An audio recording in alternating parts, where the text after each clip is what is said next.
અઠવાડિયાનો ખાલી એક દિવસ એક સમય તમારે મને આપવાનો છે અને મને આશા છે કે આપણે કામગીરી ચાલુ કરશું, બરાબર.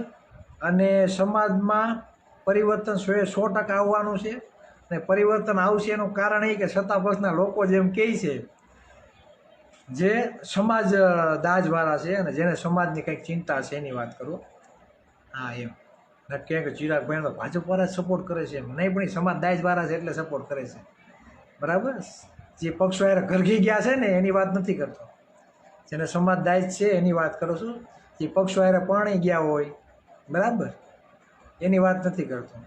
એટલે કહેવાનો મતલબ એ છે, એ જ લોકો એવું કહે છે કે ચિરાગભાઈ તમે જેથી કન્ટિન્યુ તમારી ટીમ સાથે યુવા કોળી એકતા સંગઠનની ટીમ કન્ટિન્યુ જો આજ મિશન લઈને નીકળી એટલે સરકાર ગઈ છે. આ વાસ્તવિકતા છે, બરાબર. અને અમે નીકળશું, બે ખોફ થઈને નીકળશું.